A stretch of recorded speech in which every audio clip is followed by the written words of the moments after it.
Welcome to part 2 of the sales promotion lecture. If you recall, in part 1 we looked at how sales promotions work from a psychological and marketing perspective. For this section of the lecture, we're going to focus on the two learning objectives in the middle there. The first is to realize that sales promotions can be directed at more than just the end consumers, as in they can also be directed at trade or other businesses.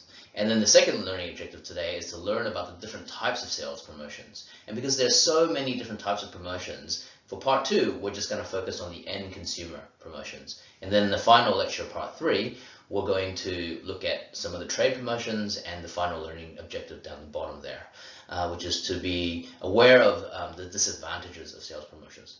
But for part 2, we're just going to focus on those two middle learning objectives and focus predominantly on consumer based sales promotions. So sales promotions can be aimed at the end consumer or the customers, and this is sort of a pull strategy. The manufacturer or the owner of the brand will create some sales promotions, which, if you recall, are the extra incentives to purchase the brand, and that extra incentive, along with the internal benefits of the brand, will pull customers through that supply chain and get them to that brand that they hopefully will purchase because of the sales promotions, but also because of these internal benefits and attributes.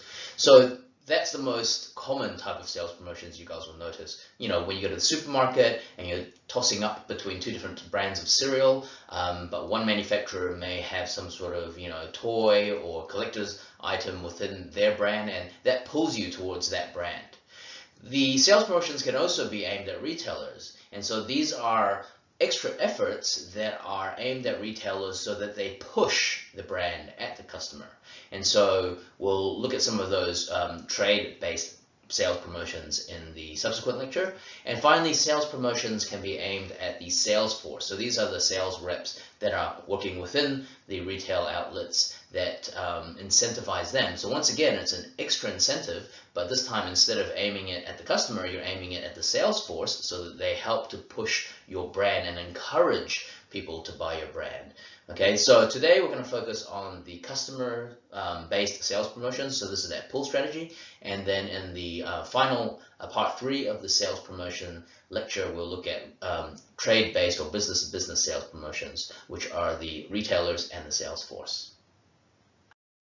So before we get into the many different types of customer based sales promotions, we're going to just take a moment to sort of zoom out and look at, broadly speaking, the two general types of sales promotions. So these extra incentives can either be what they call franchise building, which are more the long-term based sales promotions, such as loyalty cards are the classic example of those, frequent flyer sort of promotions, reward points, all that sort of stuff. So these are extra incentives, so they're still sales promotions, but the extra incentive is sort of built into a long-term proposition. The other type is called a non-franchise building sales promotion. So once again, these are very common. You see them all the time. And the most common one are the discounted prices. For instance, 50% off, 20% off. So these are, once again, an extra incentive that gets the customers, that pulls them through to buy a certain brand, but they're more short-term. They're focused on immediate return on investment. So the company that's implementing a non-franchise building short-term sales promotion just wants immediate return on investment. They know they'll take a little hit on the profit, but they're hoping that the extra incentive will increase the volume to such an extent that it'll more than make up for the slight loss in profit they get by discounting their product. So coupons, vouchers, that sort of stuff, that's another example of a non-franchise building sales promotions. So in the next slide, there's a whole bunch of different examples of the various types of sales promotions that are aimed at the end consumer. What we see here are a couple of sales promotions aimed at the end consumer. On the top left corner is an example of an on-pack premium. So this is a sales promotion that gives an additional premium when you buy that product. So in this case, when you buy Milo, the extra premium is the free milkshake bottle there. And so that's the extra incentive if you're at the supermarket deciding between Milo and a competing product such as Ovaltine or Nesquik, and if Milo is giving away a free milkshake shaker, then that's the extra incentive that might pull you towards that brand. Next to that, you see a competition or a sweepstake run by Dominion Post, which is a newspaper brand. And so this is an extra incentive for the consumer to subscribe or buy the paper, the Dominion Post, in order to enter the competition for a chance to win a Suzuki Swift. So that's the extra incentive there. To the far right, you see a BOGO, or a buy one, get one type of sales promotion. So this is very common. You see them a lot in fashion retailers. So you might go in with the idea that you're going to buy one t-shirt and you see a buy one, get one offer, or you see a buy three and get the third one free, or sometimes it's buy one and get the second one half price. And so this is an extra incentive to get you to not only purchase something with that retailer rather than moving on to their competitors, but also often to encourage you to buy more than you would have when you originally went into that store. On the bottom left, you see just an example of many other types of sales promotions, such as sales or percentage discounts or bargains, free offers, that sort of stuff. All of it is a short-term incentive to get the end consumer, to pull the end consumer towards the retailer or the brand in that instance. In the middle there, down the bottom, you see coupons. Now, none of you probably use paper or hard copy coupons anymore, but coupons are still, they've been around for a very long time. In the old days, you had to cut them out of newspapers or magazines and then go into the store and redeem it. These days, obviously, coupons are more commonly distributed via digital means. So Grab One, which is owned by NZME, is a company that specializes on creating coupons on behalf of other businesses and then distributing them to, or forming a platform for which consumers can go and buy coupons. So they charge businesses a fee in order to list their business and their special deal or coupon with Grab One. So the theory there is obviously that Grab One has much larger reach than the individual businesses that are listing with them, and so therefore, rather than the business trying to tell everyone they've got a special deal, it's probably more efficient for them to pay Grab One to do that advertising of the special deal on behalf of the business, and they charge a fee for that, obviously, but then the intention is that the reach and the attention is much greater, and they get better uptake of this sales promotion. So as I mentioned before, today we're looking mainly at the different types of consumer sales promotions. As you can see, there's a ton. What I've kind of done is I've taken the examples of sales promotions that are offered in the textbook, and I've categorized them into, broadly speaking, two different sort of types of consumer-based sales promotions. So this is not to be confused with the franchise building and non-franchise building distinction that we talked about earlier. This is more about whether the emphasis of the consumer-based sales promotion is price-orientated or cost-reducing orientated, or is an extra incentive that is that takes the form of some other sort of incentive which isn't totally focused on reducing the cost to the consumer or increasing that cost to benefit ratio. So I'll explain what I mean. So on the left, you see things like coupons, special prices, bonus packs or BOGO, buy one, get one, rebates and refunds. So in my mind, these are all sales promotions aimed at the end consumer that essentially focus on reducing the price of the product or the brand. So in the example of coupons, you know, you redeem the coupon and you get whatever it is you're paying for, whether it be a service or product, at a slightly cheaper cost, right? Same with special prices, so these are discounts and sales, and also bonus packs in some way also essentially act the same way as a sales discount, right? If you buy one, you get one free, then essentially it's a 50% discount. And finally, rebates and refunds. These are sales promotions where you buy the product first. Often it's in the form of electronics, like a printer or maybe a electric toothbrush, and then you have to fill in a form, send in an evidence of your receipt, and then they refund a certain percentage back to you.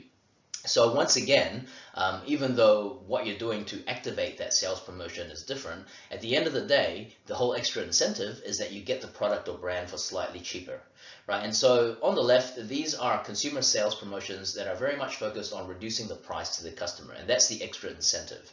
On the right, we see also sales promotions aimed at the end consumer, but they work in a slightly different way. So at the very top, you have something called continuity promotions. So these are the franchise building, long-term loyalty card, reward points sort of sales promotion. So the extra incentive there isn't to reduce the cost of the product or service being purchased for, but it's to add an extra incentive in terms of you're collecting points so that you can redeem them for something else that's kind of unrelated to the product later on down the track, right? And so you see the focus there then is not on reducing the price of the brand or the product or service you're buying, but it's to give an extra incentive in a way that distracts you from the cost of the product, because you're giving an extra incentive that later on the customer finds attractive.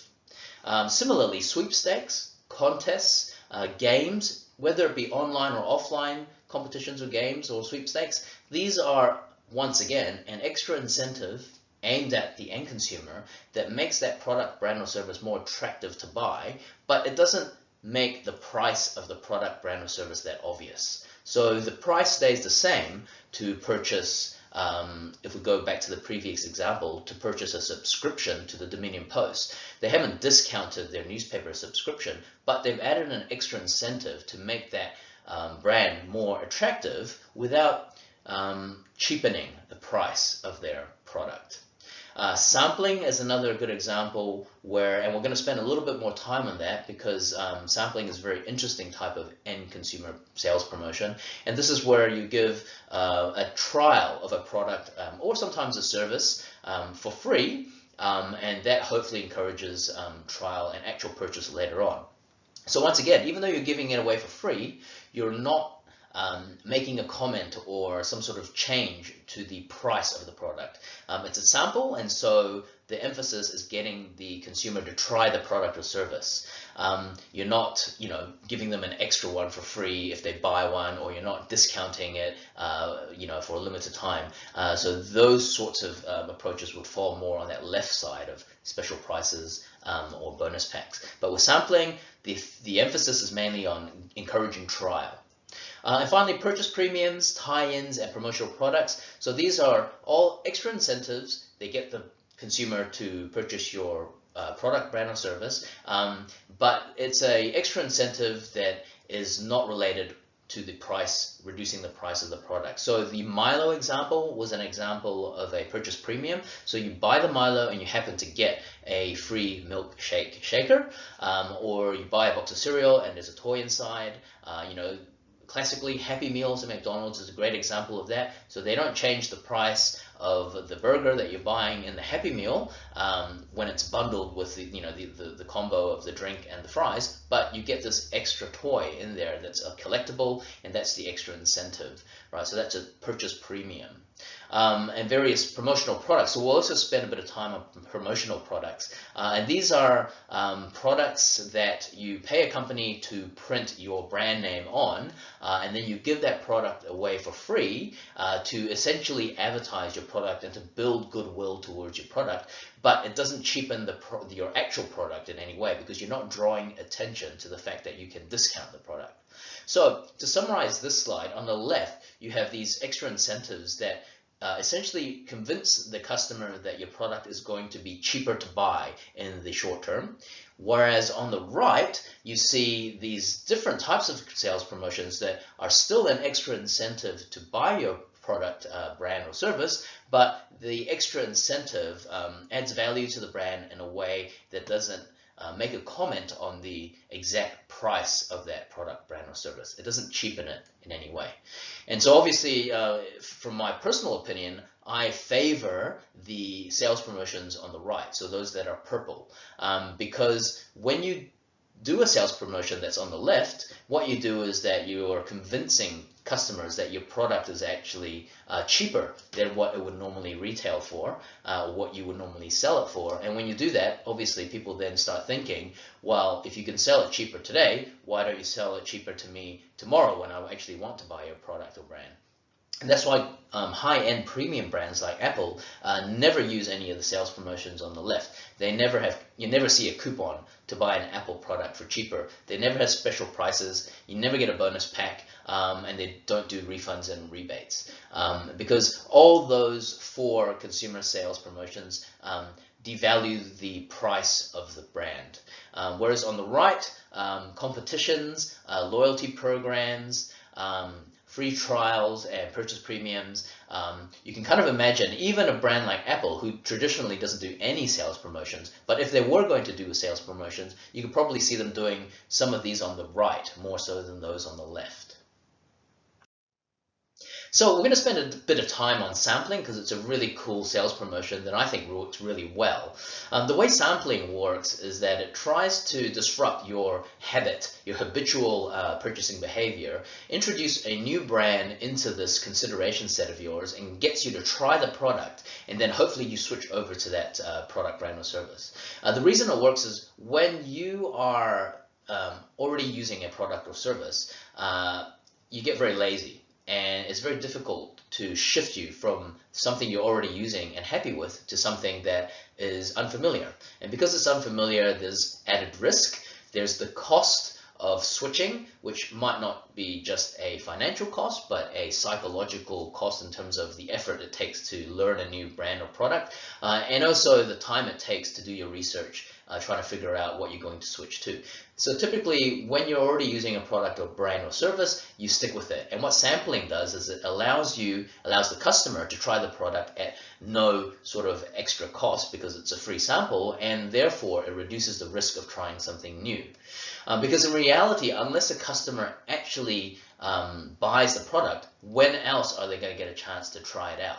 Right? And this risk of spending money or time or effort on something that may or may not work versus just sticking with something that you know already works okay enough, that's quite a lot of inertia to overcome. And sampling makes that inertia slightly easier to overcome by offering a trial for free. And the other thing we know is that once you try something and you experience something, then that direct experience is often much stronger than the experience that may be formed through something like through perception or an ad that a brand puts out there. So you could see a brand's advertisement saying how cool they are and why you should use that brand versus the one that you're using. But realistically, it's very difficult to pull someone across like that using just advertising. However, you get a sample in front of them and get them trying the brand for free at no extra cost, then they may actually switch over and try the product or purchase it in the long run. The other cool thing about sampling is that if they have had a bad experience with your brand, you can actually use sampling to try and rectify that. So if you imagine having a bad experience with a brand, what are the chances of you actually purchasing that brand again? If there are so many other competing brands that work the same way and cost relatively a similar amount of money, it's very low chance you're going to go back to a brand that has disappointed you in some way in the past. So the only way they can prove to you that they've changed, that they've remedied the situation, that they've made their product slightly better or improved their service, is to actually give you a sample of that service or product, right? Because you're not going to go through the effort of purchasing or paying for that brand if it's failed you in the past just to see if they've improved. So this is where sampling can work as well. So it's no additional cost to either try the product or rectify a previous negative experience. It's increasing your positive associations because it's working on this idea of reciprocity. And so humans, because we're social creatures, have evolved to sort of want to pay back people or companies in this case that are nice to you. So if the company gives you something for free or lets you try something, then you feel like you owe them, and that increases the chance that you will purchase something from them. So this is the idea of reciprocity. Another psychological concept that explains why sampling works really well is cognitive dissonance. So cognitive dissonance, which will be familiar to those of you doing psych, is this idea that people like to have consistency between their attitudes, their beliefs, and their behavior. And so if you believe something about a brand and you have an attitude about a brand, then typically your behavior has to align with that. Otherwise, you experience what's called cognitive dissonance, which is this uneasy feeling that you've done something you don't quite believe in, or that you've said something about someone that isn't really what you think. And so the way this works with sampling is that because they're giving you the product or service to try for free, they're essentially getting you to act or behave in a way towards the brand that is positive. And because you've already behaved towards that sample positively, you have to change your attitude and beliefs about the brand, right? Because you've already done the behavior of reacting positively to that brand experience through sampling. So it's too late to take away your behavior. And so the only way you can avoid cognitive dissonance is to change your attitudes and beliefs about the brand to also match your behavior, which hopefully, if the sampling procedure works well, is a positive experience. And finally, sampling can be used to alter brand image. So this is kind of a tricky way in which businesses will give a lot of samples out to particular types of people in order to create the brand image they actually want to be portrayed at. So if you think about Red Bull, this is a classic example where they give samples of their product for free, but only to people that match their brand image. So university campuses, students, young people, basically young, active people, they want a lot of those people walking around with their brand because that helps to develop their brand image further. So you could also use this strategy to alter your brand image. You know, if you find your brand is going down a path and certain people are using it that isn't quite your brand image, well, one really easy way to rectify that is to give a lot of your product for free to the type of people that you do want using your brand, and that helps to alter that brand image. So with sampling, there are lots of different ways of distributing it. Door-to-door is a classic example where you go from house to house. So this links really well with direct marketing. So those of you that live in the fancier suburbs of Auckland will often get free samples in your mailbox, whether it be cosmetics or hair products or typically pet food, right? You get little sachets of this stuff. Delivered to your particular geographic location because the statistics show that people living in certain areas have more money or are more likely to be in a market segment for a particular product, and so the sample will be distributed to those households only.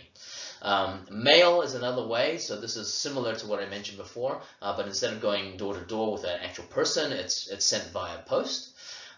In-store is a very common example of sampling. In the previous slide, we saw a sort of a Milo setup where they're giving samples of Milo sort of out in the world. And what we see here in this slide is a very classic example of you go to Countdown and they will have people usually subcontracted by a experiential marketing company to deliver samples of a particular product within that retail environment. So what you see there, even though it has Countdown branding, it could either be a Countdown, so a retail sales promotion done by Countdown, or more typically, it'll be another brand that owns or manufactures a product that's being sold at Countdown, and they subcontract to a experiential marketing company such as Field Force. There's many of these companies that specialize in marketing experiences, and they will hire people, typically students like you guys, to set up shop in a retail outlet to advertise and provide samples of the brand that has hired that company to promote their product in store through a sampling program. So when I was a student like you guys, I had a job with a company like Field Force, and that's what I did. So I would go to shops like New World or Countdown, wherever the subcontracted company wanted me to go, and I would set up stalls like that and give samples of various products out within the retail environment. So I didn't work for the supermarket, nor did I work for the manufacturer of the brand I was giving the samples out to. I worked for a company that specialized, so essentially an agency that specializes in marketing experiences or brand experience. And the manufacturer, so in one example, it was Cadbury white chocolate when they were launching a white chocolate Dream, I think it was called. So Cadbury hired Field Force as the subcontractor to them to hire me to go to various stores and sometimes on the street to give out samples. And so this increases, does all the stuff I covered in the previous slide, where we're building sort of this goodwill with the public because I'm giving them free chocolate. They're getting a chance to try this product at no risk or no cost, and they're also having their awareness of the product raised.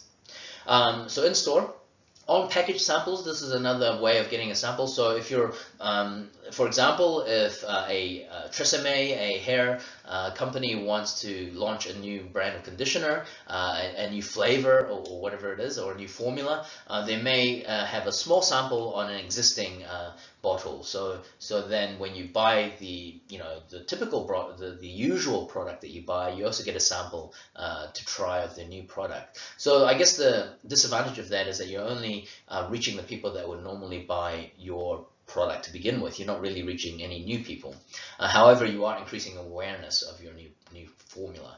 And finally, another method of sample distribution is event or trade shows. So if you think of things like the Wedding Expo or Big Boys Toys or the Home Show, these trade shows or these events are a good place where you see a lot of samples being given out for free, because they know that the people that go to these shows are consumers for those products, right? They're in that window of opportunity to either they're getting married, or they're renovating their house, or they're about, they want to buy some cool new toys, and so they're in that frame of mind, and so that's a good place to get your sample in there. The New Zealand Wine and Food Show is another good example, right? So people are there for a very specific reason. They're already in your market segment. So if you're a company and you hire a stall, then you want to get as much of your product out as possible to those people, because they are in your market segment.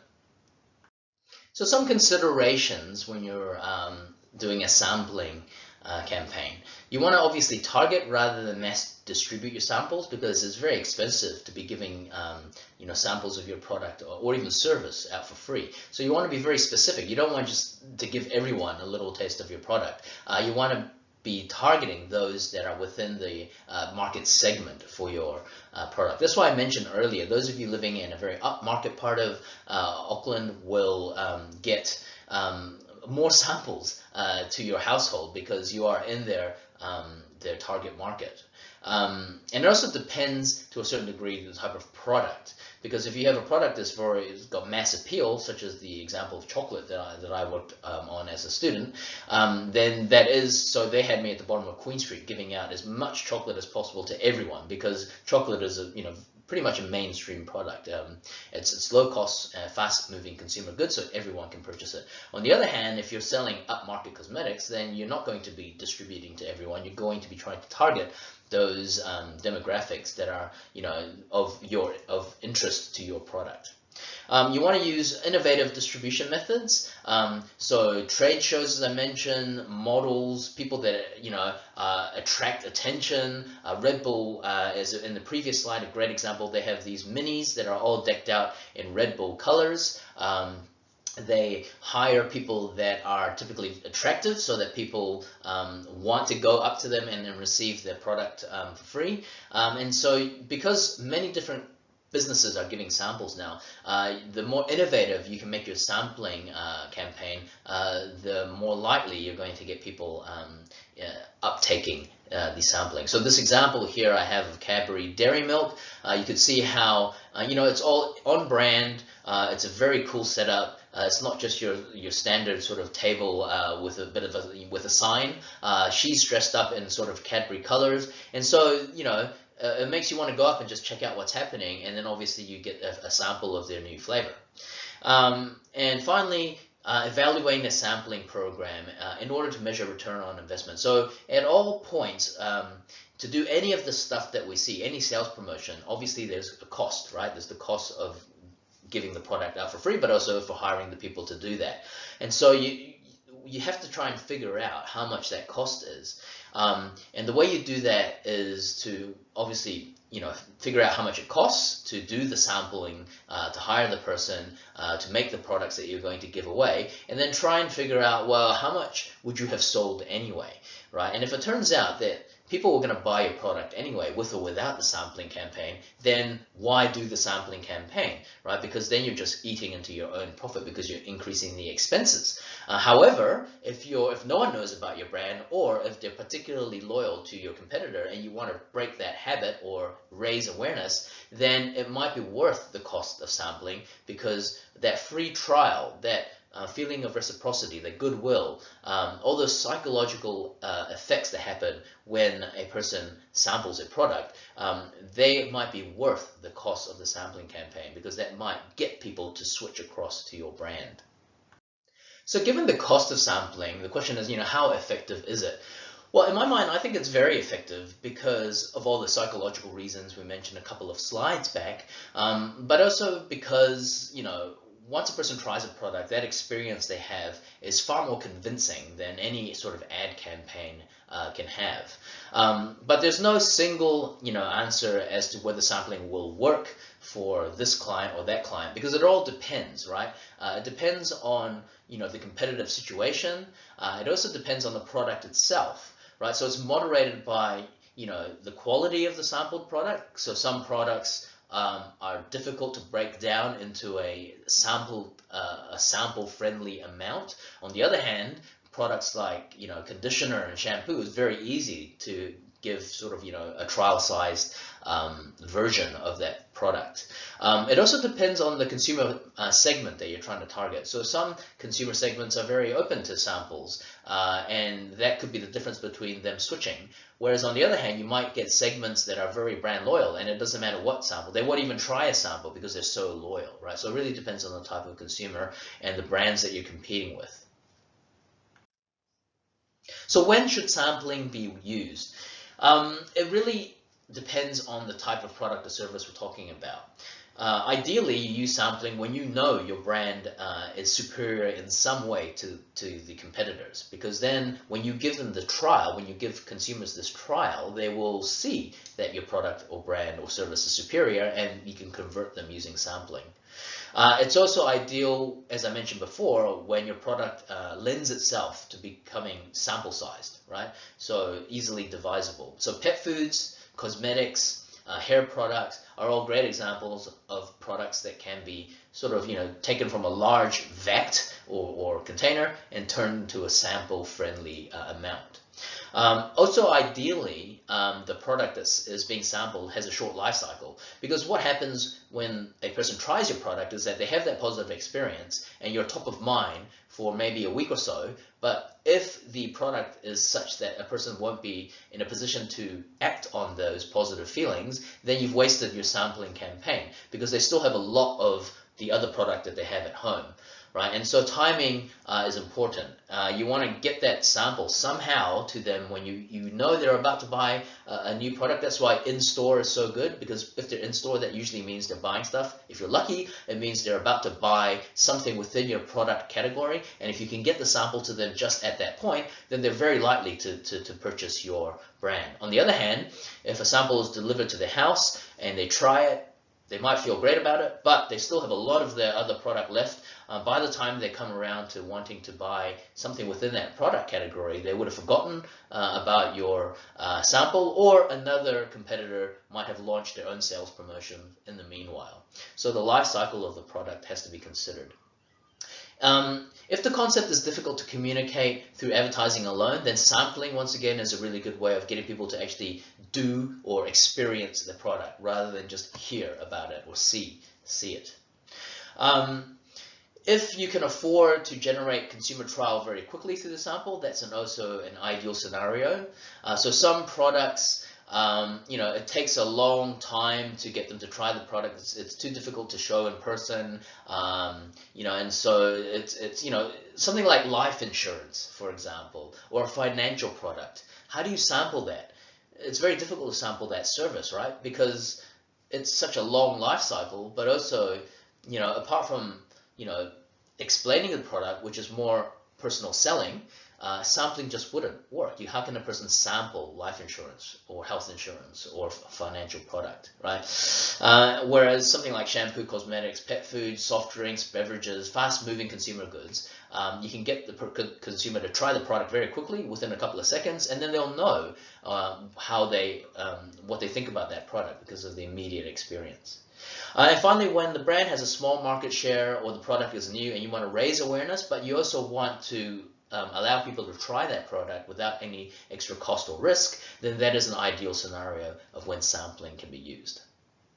So even sampling is a really good sales promotion tactic. There are issues that can go wrong. So first of all, it's expensive because you're giving away product for free, but often you're also hiring someone to do the giving of the product and the sampling process itself. It can be mishandled in distribution and get broken on the way because the manufacturer or the owner of the brand that comes up with this idea of a sampling campaign, they very rarely actually implement it, right? So they're subcontracting it.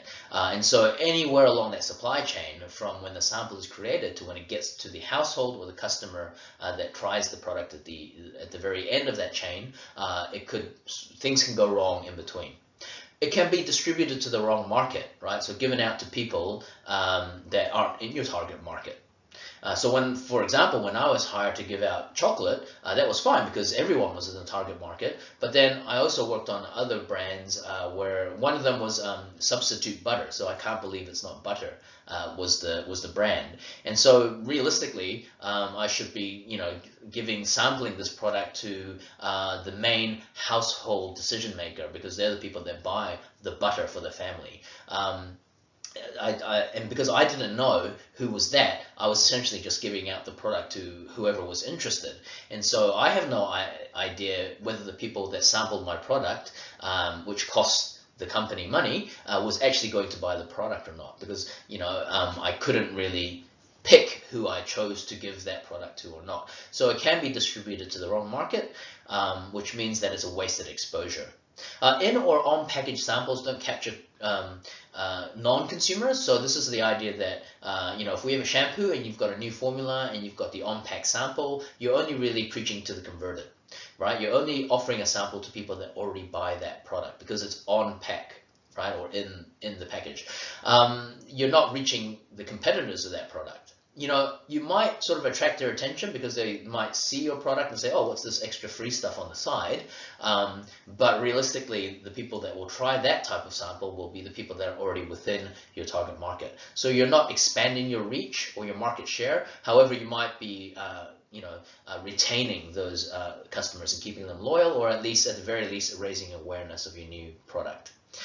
You can fail to reach sufficient numbers in order to justify the expense of the sampling campaign. So because it's expensive, you can't reach everyone. And if you don't reach enough people, then maybe you haven't made a difference at all in terms of raising awareness and positive experiences of your brand. It can be misused by consumers. So sampling, to a certain extent, relies on the customer using your sample properly. If they misuse your sample or something goes wrong, then they will think negatively of your brand experience, not themselves.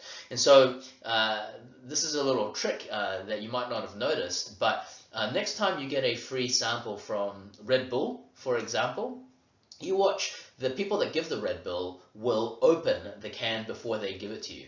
Now they do this for a couple of reasons. First, they don't want you to try and sell their bottles, their cans in any way, because if you go and they don't open it and you take a closed one, then you can go back and get another one. So there is that sort of idea, but predominantly they open it for you because they don't want you to spill it on yourself, have it shake, fizz out everywhere. They're minimizing the chance of a negative experience. So they will open the can for you before they hand it over. So just keep an eye out for that next time. Loss of control. So because as I mentioned before, the manufacturer of the brand is not in charge of the sampling of the brand, then they lose a bit of control on how that sample is administered, what the actual brand experience should be like. So they can write parameters as to how it should be experienced. So Red Bull is a great example of this. But on the other hand, how much control do they really have on these retailers or the subcontracted marketing experience agencies? How much control does the manufacturer have on those agencies in terms of the sampling process. And finally, pilferage. I know it seems crazy I need to mention that, but samples go missing, and people that are sometimes hired to distribute samples will just pocket them for themselves and give them to their friends and family only, right? And so that obviously defeats the purpose of the sampling campaign. But once again, this kind of ties in to the point above, loss of control, and also the second point at the very top, mishandling and distribution. So all of these, and the third point below as well, distributed to the wrong market. So if samples are given only to the friends and family of the person that's been hired to give the sample, then the whole point of the sampling campaign has gone down the tube. So, in addition to the outgoing problems of sampling, there's some internal problems that have to be considered. And so these are problems that are to do with the product or service itself. So when sampling is just not cut out for certain products or services. So risky products where something could go wrong, and the last thing you want is a sampling campaign going horribly wrong and everyone ends up with food poisoning, or their hair falls out or something ridiculous, or they hurt themselves, or they choke. So you have to consider those sorts of risks. As I mentioned before, financial services don't work because the life cycle of the product is very long, but it's also very difficult to get a person to experience any form of sampling of that product.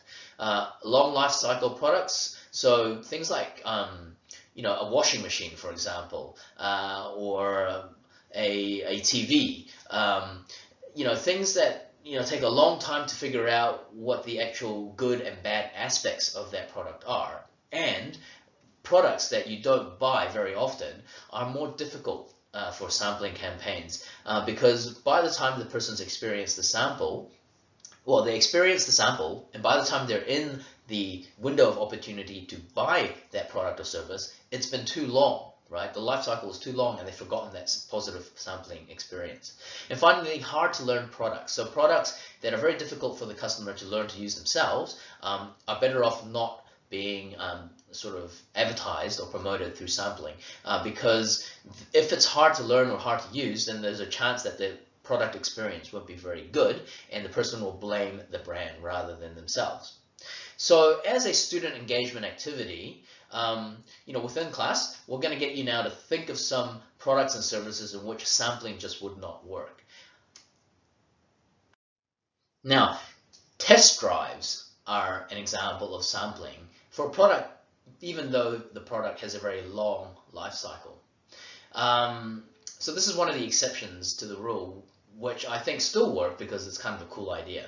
So what you see here is a sampling campaign launched by Mercedes. It's a Mercedes insignia stuck to a suction cup with a little pamphlet that says enjoy your test drive. So in this case, test driving is a type of sampling, right? Because you're offering the customer to trial your product, in this case a car, for free. You're not giving the car for free, but you're offering the experience for free. And so what they do is they go around the parking lot looking for cars that are not Mercedes and plonking a suction cup Mercedes thing onto the bonnet, in this case a Skoda, down the bottom. And attached to that is a little thing that says enjoy your test drive and some contact details of where their local Mercedes dealer is. And so this is quite cheeky, it's quite clever, but what it's basically saying is like, you've got a Skoda, imagine if the next car you drove was a Mercedes, come in for a test drive. So they're still playing the long game here because they know that the product life cycle for a car is very long. However, if they can get the person in for a test drive, then they will obviously take down the person's details before they give them the test drive, and then they will be in the database, which then links very nicely to any direct marketing campaigns later on down the line. And you can guarantee that during this test driving onboarding procedure, they will be asking questions like, how long have you had your current car for? Have you ever considered Mercedes? What are other cars you may consider? How did you think you went with the Mercedes that you did take for a test drive? Are there any other models or vehicles within our range that you would also be interested in? So they're developing that relationship, but they're starting off at the point of using a sampling promotion to get their foot in the door. So I think this is a really good example of how if you're creative enough, sampling still can be made to work for even products that have a very long life cycle. So another type of sales promotion aimed at the end consumer are promotional products. Promotional products are basically any product that you can print your logo on in order to promote your brand. Now, the industry of promotional products is quite massive, and within Australasia we have the Australasian Promotional Products Association. I've been fortunate enough to be a judge for the APPA awards within the New Zealand branch, so later on we'll go through some of the promotional campaigns that I had to judge along with a panel of other people to decide based on various criteria which promotional products campaign was the best in any given category. Some of these stats you see on this slide are from the APPA, and for those of you watching at home, you can Google the Australasian Promotional Products Association to look at some of the information they have. Otherwise, if you're in class, I will take you to that website myself. But these stats from that website suggest that there is a 52% more positive impression of a company after the consumers receive some form of promotional product. And I guess this kind of makes sense. If you think about, you during University O Week and you get given a free pen or USB or drink bottle from a certain company or a pair of jandals, whatever it might be, you're going to feel a little bit of goodwill, and this harks back to this idea of reciprocity. You've been given something free by this company with their brand on the logo, and therefore you've developed some of this goodwill towards that brand. Furthermore, 76% of people recall the name that's advertised on the promotional product. More than half keep the item for more than a year, so that sounds about right. You probably still have promotional products that you've kept from various events throughout your life. 52% decide to do business with that company afterwards, so that's a pretty good conversion rate. And 74% of office workers have a promotional product of some sort. That's probably quite believable as well. So, 3 out of every 4 people have some sort of promotional product. So many of you, as I mentioned before, having gone to orientation week at universities or various festivals, would have been given some sort of promotional product at some point.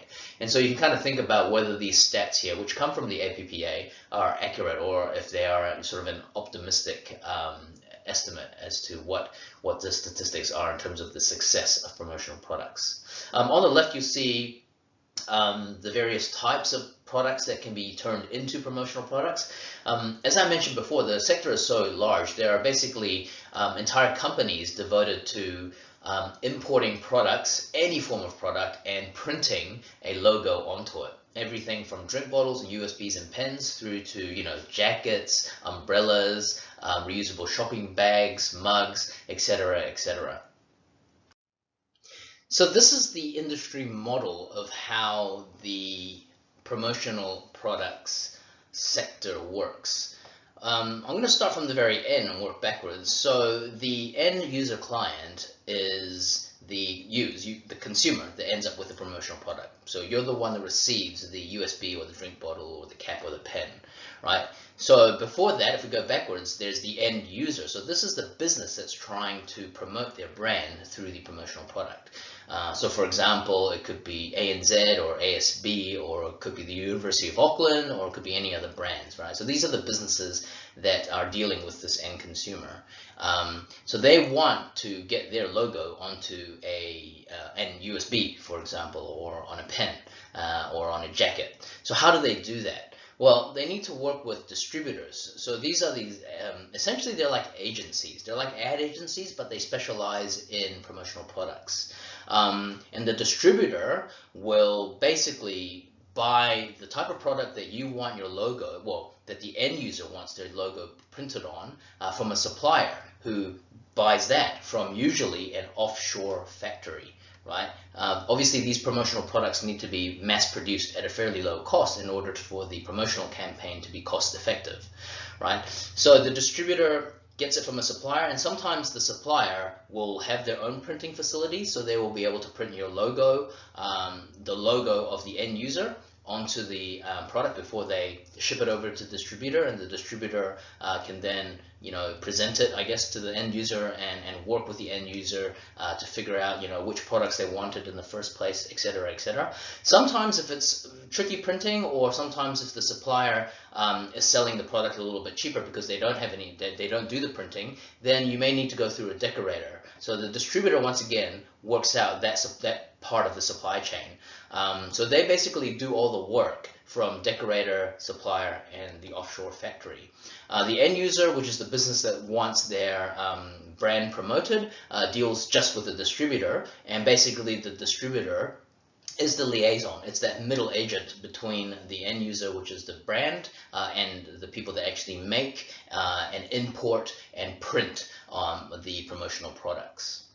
So that's how it basically works. Once again, this model is from the APPA, the Australasian Promotional Products Association website.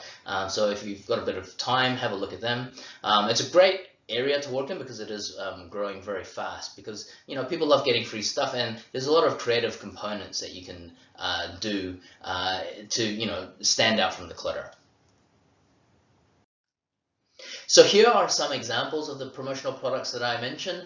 Basically, any product that can be mass manufactured at a fairly low cost can become a promotional product.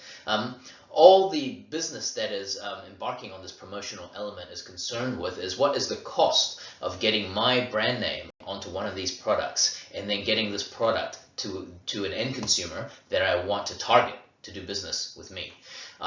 So if it can be made for less than $5, a soccer ball or a bag or a badminton set, and you can get your name on it with an additional cost of decorating or printing, and then the cost of distributing that to your target market, what is the cost of that engagement, and what return will that be in terms of people that decide to do business with you? Or in some cases, it's used as a retention tool. So businesses will give promotional products to loyal customers or high value customers every year, maybe during Christmas or something, just to say, thank you for doing business with us. We do appreciate you. We hope you find this beach towel handy over summer, or this outdoor backyard cricket set. So there's these various promotional products, and part of it is trying to break through the clutter by coming up with a really creative promotional product that isn't just another USB pen, or just another drink bottle, or another pen, right? Because we get plenty of those already. So that's almost a little bit boring now. You want to think of promotional products that actually stand out from the crowd with the clutter of other promotional products, and ideally something that aligns with your brand or integrates with the rest of your marketing communications campaign. As mentioned before, I've been fortunate enough to be a judge for the APPA Awards for the New Zealand competition. For those of you in class, I'll take you through the link to show you the winning entry. But for the purposes of this online lecture, I'll just talk through the various entries. So on the top left is a sales promotion based on people collecting the barcode, so it's franchise building because people have to continually be loyal to the brand. They save the receipts, take a screenshot of it, collect enough points, and they get to redeem it for one of these 3 sets of sustainable wooden toys, or infant toys. So on the left you've got Skittles, then you've got a little balancing arc in the middle with Kiwiana animals, and on the right you have a sheep that is on wheels that you can push around or pull behind you. So that's made of wood. It's Kiwiana, and it was franchise building. So that was one really good example of a sales promotion that definitely stands out from the crowd. Moving below that, this is more of a business-to-business sales promotion. So I mentioned in one of the earlier lectures that sales promotions can be aimed at not just the end consumer, but sometimes other businesses. So this is a case of a promotional product being aimed at other businesses. So the case here, or the campaign, revolved around a cement company, so a cement manufacturer that was changing their formulation and packaging of their products. And in order to make sure that the other businesses that retailed their cement knew how to stock, how to shelve their products, and how to explain how the product has changed to the end consumer, they needed to educate the retailers within the supply chain. And so what the cement company did was make little tiny mock-ups or versions of the new packaging, and filled them with jelly beans, and sent those to their business partners or the retailers, just as a heads up that this is what our new packaging looks like. Be ready to sort of educate the end consumer when they come into store that, we're still the same brand, it just looks a bit different, this is what it looks like, and these are the various types of cement that we still sell. And as a limited edition, they had a little pill, you see that down the bottom, that wasn't really anything to do with their new packaged cement, but it was kind of more of a gimmick as an extra incentive for the retailers to continue doing business with the cement company. And they were basically concrete pills, right? And so it kind of plays on the whole tradie mentality of, harden up, or take a cement pill, or take a concrete pill and harden up, that sort of real blue collar sort of attitude. And so that those pills, which were just mints in a little pill bottle, obviously went down very well with the business partners, because they, it's funny, and it's very much in line with their brand. Moving across to the middle, some of you may remember this. These were those portable speakers that KFC had with their purchases. So you buy a certain amount and you get these speakers for free, and that was sort of campaigned around the whole summer outside picnic, beach time, sort of festive atmosphere.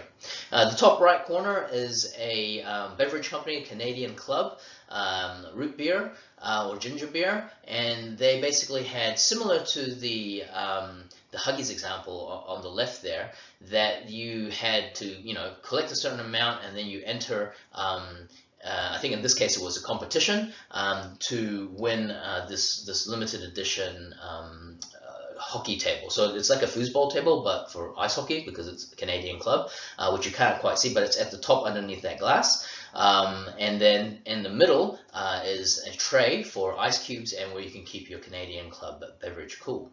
And down the bottom we have the ANZ Olympics in School campaign, or promotional products, and this is where ANZ supplied a lot of schools with various educational and sporting materials themed around the Olympics at the time, and ANZ supplied these to schools to obviously encourage parents and children to bank with them.